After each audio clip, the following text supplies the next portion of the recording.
All right, so get the today we are going to be diving into something pretty out there. Okay. It's a concept that might just like completely change how you see yourself like in the grand scheme of everything. Wow. Yeah, we're talking about this idea of Shambra, Okay. which we found in a recent channeled message from the Crimson Circle spiritual community. Right. So for those maybe unfamiliar, Crimson Circle, they're known for their focus on enlightenment, right? Personal enlightenment. Yeah. And they share these what they believe to be channeled messages from higher beings. And this particular message, well, it introduces this idea of Shaumbra as a collective entity. Okay. But here's the thing.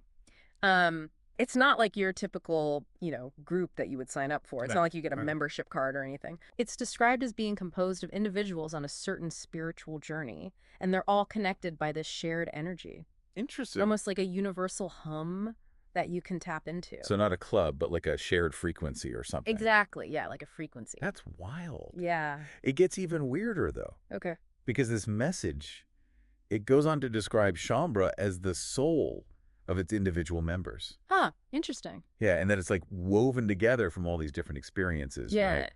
Dreams, heartbreaks, you name it. Okay. So how can something that's made up of so many individual pieces function as like a single entity? Right. Yeah. That's where it gets really, really interesting because it challenges kind of our traditional understanding of what a soul is. Totally. It suggests that our individual souls are kind of intertwined and they form this larger Shaumbra entity. Okay. It's kind of like, think of it like a tapestry. Okay. Each thread is totally unique, Right. but together they create this larger, more intricate design. Yeah. So what do you think about that idea?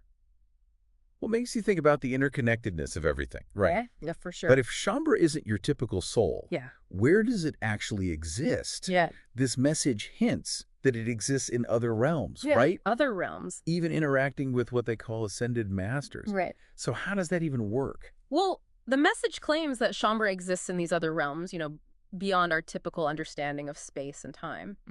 And it suggests that we can access this energy through like deep states of consciousness, like meditation dreams, And you're right, they even mention these interactions with ascended masters, which adds another layer of complexity to it all. For sure. Have you ever encountered this whole concept of ascended masters before? It's easy to think about, these mystical beings and stuff existing in some like other dimension, right? Totally removed from us. Right. But this message, it connects Shaumbra to some pretty major historical figures. Okay. Including Yeshua, or Jesus, as like most people probably know him. Right. So how does a group of people become like intertwined with someone like that? Well, this is where the message gets really, really intriguing. Okay. It suggests that Shaumbra's origin story goes all the way back to the time of Yeshua. Okay. And that it kind of evolved from this group of individuals who were drawn to his teachings. What's really fascinating, though, is that the message claims that this group, through their collective energy, actually contributed to Yeshua's manifestation. Well, wait, are we saying that like a group of people helped bring about Jesus? Yeah, it's a pretty bold claim. That sounds like something out of a movie or something. Right. It's a lot to take in, for sure. Yeah. And, it speaks to this whole other idea that might be new for some people listening, which is that, collective consciousness can actually shape reality. Wow.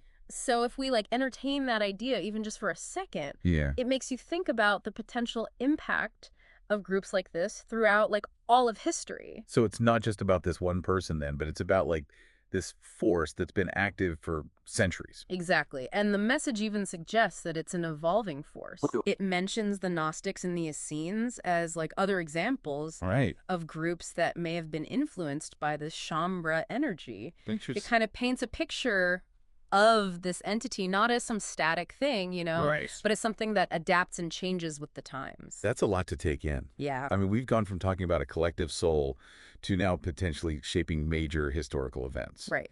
So if Shaumbra is that fluid, if it's that adaptable, what does it look like today? Yeah. What's its purpose?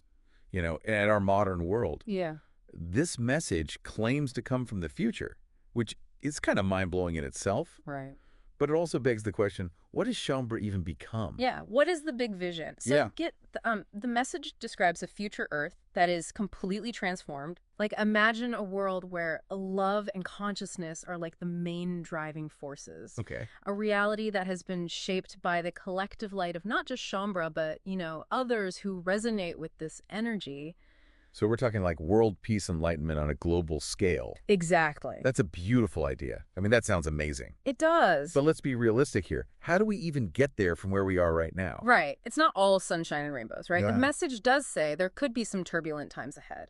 Okay. But even with all the challenges, there's this like underlying current of hope. Okay. And this is where it gets even more interesting. Okay. So it suggests that we're not alone in all of this. Like, we Yeah. have help. Oh, It mentions visitors from the future. visitors, like time travelers here to guide us to this utopia. Not time travelers in the way we normally think about them. Okay. The message describes them more as like aspects of ourselves from the future, Okay. reaching back to offer us guidance and support. So you're saying I'm already connected to like my future self, Yeah, in a way. and that somehow I can tap into their wisdom like right now. That's the idea. That's pretty wild. So for someone listening right now who's like really intrigued by all of this Shaumbra stuff, Yeah. what can they even do? How do you tap into this energy, this collective? Well, that's the beautiful thing about it. There's no initiation, no ritual, no like secret handshake. Okay. It's all about just like recognizing that sense of connection that you might already be feeling. If this idea of a collective soul, of everyone sharing experiences, sharing a purpose, if it just feels right to you, Yeah. then you're probably already tapping into that energy. So it's less about joining something new and more about like recognizing something that's already there. Exactly. Wow. And the more you lean into that connection, the more you let your own light shine. Mm. The more you contribute to that collective energy. So it's really about recognizing that your own path, your own journey is part of something so much bigger. Yes, Wow, that's a lot to think about. it is. But it's also incredibly helpful. It is. So there you have it, everyone. A deep dive into the world of Shambra. Yeah. Whether you vibe with this message or not, we hope this episode has at least sparked your curiosity Absolutely. and maybe even inspired you to explore your own connections to this collective energy. Yeah. Until next time, keep exploring, keep questioning, and keep shining your light. Yes, beautiful.